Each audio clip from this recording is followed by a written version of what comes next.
हम अब बड़ी खबर के तौर पर बता दें कि बिलावल भुट्टो बातचीत के लिए तैयारी का संकेत दे रहा है।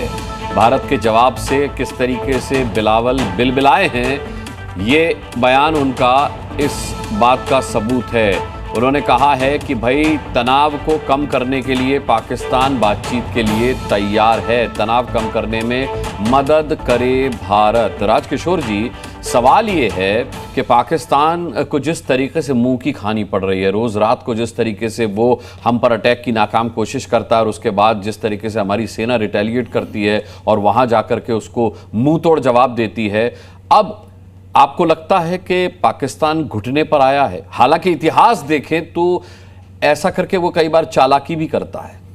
नहीं, दरअसल वो फितरतन इस तरीके से ही व्यवहार करते हैं। और ये वही बिलावल हैं जिस समय हमने इंडस जब समझौता रोका तो कहा था कि अगर पानी रोका तो खून बहेगा, इस तरीके की बातें कही थी। और अब जैसे ही भारतीय सेना ने अभी तो केवल ट्रेलर दिखाया है, क्योंकि जिस तरीके की परिस्थितियां इन्होंने हमारे सामने लाए, उसके बाद हमें क्या करना था, इनके 8 सैन्य ठिकाने जिसको अभी हम स्क्रीन पर दिखा भी रहे हैं, उनको चुन चुनकर बिल्कुल टारगेट उसी तरीके से किया जैसे हमने पहले जो है आतंक के तमाम मरकजों को बिल्कुल ध्वस्त किया था। अब बिलावल को भी समझ में आ रहा है कि जो परिस्थितियां बन रही हैं और भारत बिल्कुल झुकता हुआ या बिल्कुल नम्र नहीं दिखाई पड़ रहा। आप देखिए ना, जो बात हो रही G7 में तमाम लोग कर रहे हैं, विदेश मंत्री भारत का कब इस भाषा में बोलता था कि भैया अगर इस समय दोस्ती निभानी तो निभाओ, सलाह मत दो, मशविरा नहीं चाहिए आपकी तारीख में। तो कुल मिलाकर अब यहां पर बहुत फर्म अंदाज में मोदी सरकार यहां पर कर रही है। मैं बार बार कह रहा हूं, मुझे ऐसा लग रहा है कि अब ये जो पाकिस्तान सरकार जो है, मतलब पाकिस्तान को जो मोक्ष है वो मोदी ही दिलाएंगे और ये साफ साफ दिखाई पड़ रहा है। यहाँ एक बहुत बड़ा सवाल अवधेश कुमार जी ये भी है कि पाकिस्तान का जो जन्म हुआ है वो भारत के विरोध में हुआ है। आप बातचीत के लिए भले ही पैरोकारी कर लें, आप बातचीत की इच्छा भले ही जाहिर कर दें जैसे बिलावल भुट्टो कर रहे हैं, लेकिन फितरत में चालाकी है। आपने भारत के विरोध में ही एक देश बनाया, उस देश को टेरर स्टेट बनाया, और अब आप कह रहे हैं कि हम बातचीत के लिए तैयार हैं, तनाव कम करने के लिए तैयार हैं। तनाव के चलते ही आपका जन्म हुआ है और तनाव देने के लिए ही आप जाने जाते हैं। आप तनाव कैसे कम कर सकते हैं? देखिए, किसी भी विषय को आपको इंटेग्रिटी, समग्रता में देखना होगा।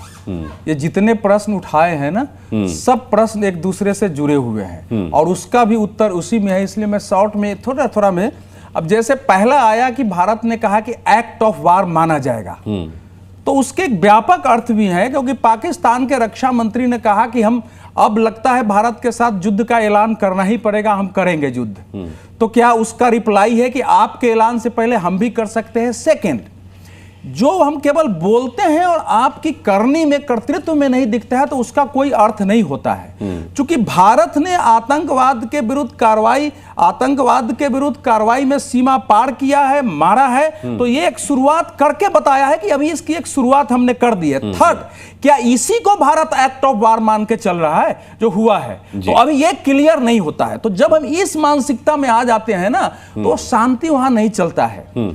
जो इस समय सरकार का सिद्धांत है, मुझे अच्छी तरह याद है, वो एक गीत जो है आरएसएस के अंदर चलता है, हाँ, कि जग नहीं सुनता कभी दुर्बल जनों का शांति प्रवचन, सिर झुकाता है उसे जो कर सके रिपुमान मर्दन, हृदय में हो प्रेम लेकिन शक्ति भी कर में प्रबल हो, यह सफलता मंत्र है, करना इसी की साधना है।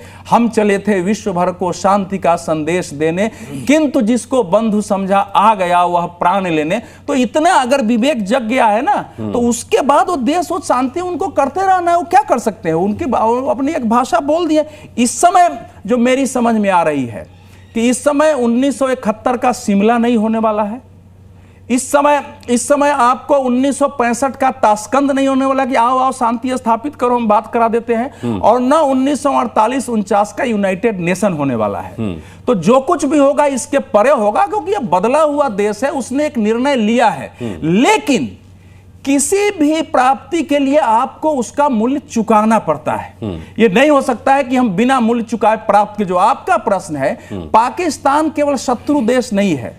जब वहां के जनरल ये कहते हैं कि एक मोहम्मद साहब ने केवल जो है कलमा पर स्टेट बनाया था, उसके बाद 1300 साल बाद केवल पाकिस्तान बना है। तो दुनिया में इस्लाम का तो 2 ही देश हुआ है और हम बाकी हिंदुओं के साथ नहीं रह सकते हैं, तो वो केवल अकेले नहीं होते हैं, वहां की सेना की जो शपथ होता है ना, उसमें इस्लाम शामिल है।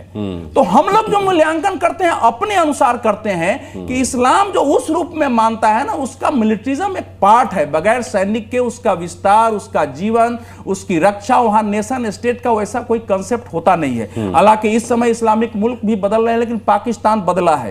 तो ये जो पाकिस्तान हमारा शत्रु है, उसको केवल आप मिलिटरी शत्रु नहीं है, वो सांस्कृतिक रूप से, सभ्यतागत रूप से, धार्मिक रूप से इस व्यापक स्तर पर देखना होगा। तो इसलिए एक लंबी लड़ाई है ये, और इस समय शांति तो भारत स्थापित कर नहीं सकता है और करना भी नहीं चाहिए, लेकिन क्या देश के लोग इसके लिए लंबी लड़ाई के लिए तैयार हैं कि उस लड़ाई का जो परिणाम हमको आएगा, ट्रेनें रुकेंगी, ट्रेन कैंसिल होंगे, स्कूल बंद होंगे, कुछ महंगाई बढ़ जाए, उसकी जरूरत है इस समय कि देश जागृत हो, देश खड़ा हो उठ के, और देश का भी एक दबाव रहे। और सैनिकों के साथ इस समय जरा पहले जैसे लोग करगिल में हम लोग देख रहे थे, आप भी थे, राजकिशोर जी को भी याद होगा कि जब सैनिक निकल रहे थे तो लोग जगह जगह नारे लगाते थे, हजारों की संख्या में उतर के फूल बरसाते थे। वो सब वातावरण जरा देश में बनाने की जरूरत है। लेकिन चंडीगढ़ में हुआ अभी, अगर आप देखिए, एक कॉल की गई तो चंडीगढ़ में तुरंत सब लोग निकल के आ गए, वॉलंटियर निकल के आए। तो मुझे लगता है कि देश तो साथ खड़ा है, क्योंकि देश जान रहा है कि उनकी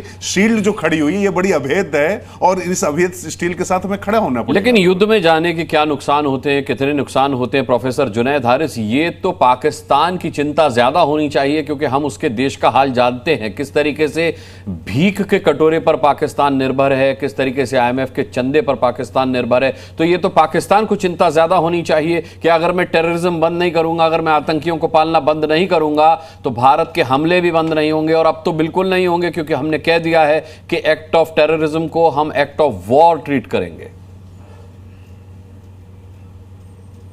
आपने बिल्कुल सही कहा। जाहिर सी बात है कि अभी हम देख भी रहे हैं, कई बातें इसमें आई हैं, मैं चाहता हूं कि उसको भी शामिल कर लिया जाए। एक बात तो ये कि इस मुल्क में रहते हुए जो शख्स पाकिस्तान के झंडे लहराता है, मैं नहीं समझता हूं कि उससे किसी भी किस्म के साथ कोई हमें मोहब्बत से पेश आना चाहिए कभी भी। और अगर किसी ने कहा कि भारत के टुकड़े होंगे, तो वो अब तक ज़मीन पर क्यों चल रहा है, ये समझ में बात नहीं आती है। इस बात से मैं सहमत हूँ। मैं नहीं जानता हूँ कि जो लोग भी टेररिज्म के हवाले से भी थोड़ी बहुत भी सहानुभूति रखते हैं, वो कौन लोग हैं। मैं नहीं मानता किसी भी तौर पर कि टेररिज्म के हवाले से ज़ीरो टॉलरेंस के अलावा कोई और रवैया होना चाहिए। दूसरी बात यह है कि पाकिस्तान अपनी शुरुआत से धोखे पर बना हुआ एक मुल्क है। वो मुल्क जो कि हिंदुस्तान से अलग हुआ, और मैं समझता हूँ ये एक विडंबना है हमारे मुल्क की कि हमने उसे अलग होने दिया।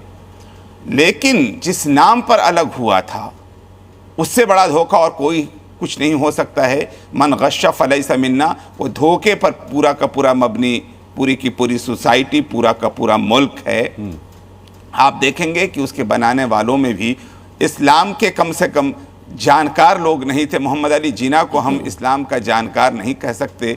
जिन लोगों ने ये कहा था कि ये मुल्क अगर आज़ाद होता है और आज़ाद होने के बाद हिंदू और मुसलमान अलग अलग कर दिए जाते हैं, तो हमें वो आज़ादी भी नहीं चाहिए, मौलाना आज़ाद वाली। कैसे बात कर रहे हैं आप? मोहम्मद इकबाल थे सर, तो मौलाना ही थे, सैयद अहमद थे, वो तो सैकड़ों संख्या है। अली बंधु थे जिन्होंने दिया था। ये केवल जिन्ना का नहीं था, जिन्ना तो बाद में आया है।